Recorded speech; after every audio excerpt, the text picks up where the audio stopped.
It's an official textbook at lots of colleges and graduate level courses in data science, machine learning fundamentals, all across the world, lots of prominent universities.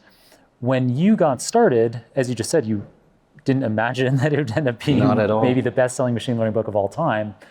When you started out at it, what was your impetus for creating the book with a particular framing that you did? Yeah, so I was trying myself to learn a lot of the things in machine learning, and so I was reading a lot of books, watching a lot of videos, so browsing whatever was there. And it felt like what I found was insightful at a math level, something was really interesting, but very deep and not code. It was like a math, so a bit like researcher content for researchers. And at the other extreme, there was content for programmers, but it felt a bit light. There was a great book starting machine learning from scratch, and so you were starting with, I think not even NumPy, or maybe just NumPy, and then building from there.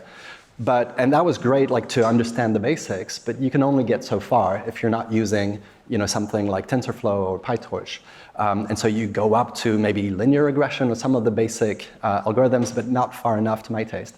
And so I felt there was a need.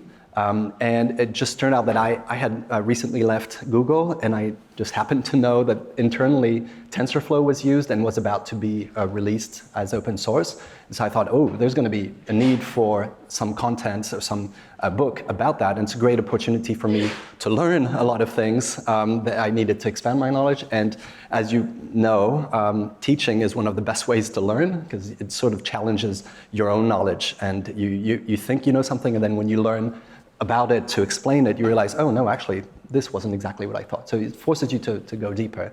And so the idea I had initially was to have like a one-stop shop, like one book that would get you from zero to hero, basically, to production, and to make it really practical. I wanted, in my mind, it was initially for software engineers.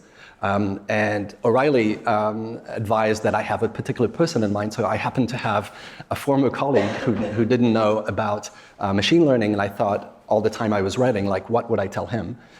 So that was who I was speaking to, was a software engineer.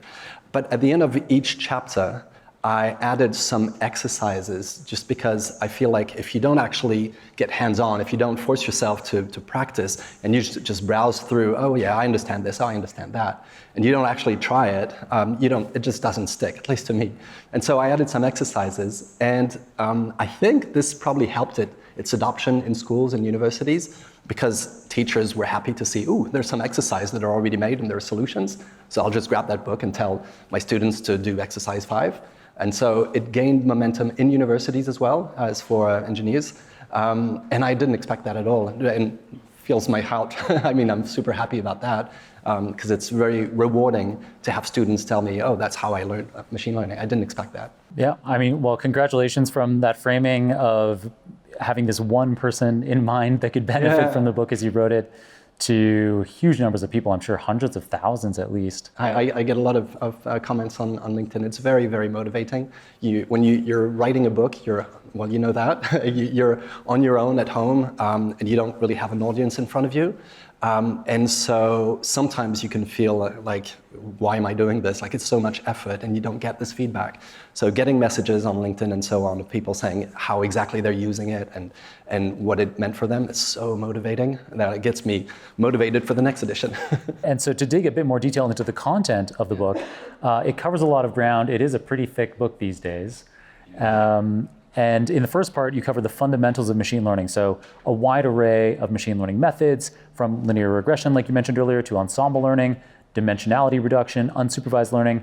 And then in part 2, you start getting into neural networks, deep learning, and which goes from relatively basic deep learning architectures, neural network architectures like a multi-layer perceptron, to convolutional neural networks, transformer models, and reinforcement learning.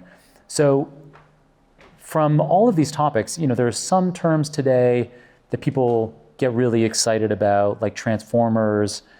But from your perspective, what are the concepts covered in your book that are sometimes overlooked, that maybe have more value than people are giving credit, and that you'd like to draw more attention to?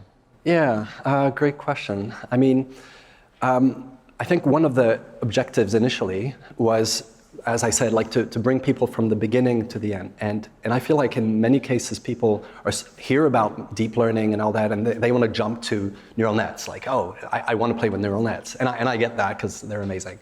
But in many, many concrete cases, you don't actually need them. And they're probably not the right tool.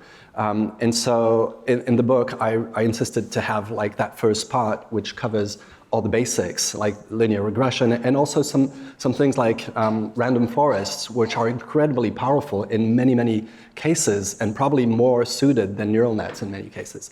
So I think, well, a lot of people know that, but a lot of beginners don't, and they tend to be driven towards the more advanced stuff, I think, a bit too early. And so in the book, I go first, through all the stages, and right at the start or the second chapter, I have this like end-to-end project that you go through. And we don't go into how the algorithms work, but the point is to show the process matters. And I think that's another thing that's kind of overlooked. And like the very, very first step is like, what's your business objective? Like, or if it's not business, like what's your objective? What are you actually trying to achieve? Like define that super clearly, define a metric to decide whether you've reached it or how much you've made progress. And that's, I think, pretty overlooked. Like I work, as you mentioned, as a consultant, and sometimes I go in a company and like the CEO will come and say, oh, you have to use this LLM to solve our problem. And like, oh, wait. You're not a technical person and you're saying we have to use an LLM. Are you sure that's the right tool? So I think going back to, your objective is one thing I try to insist on in the book. Now, in terms of like actual techniques, I go through quite a few. I'm not sure there's a particular one that I, want to focus on, but just keep an eye on your metrics would be, I guess, the main thing. Yeah, that's about it.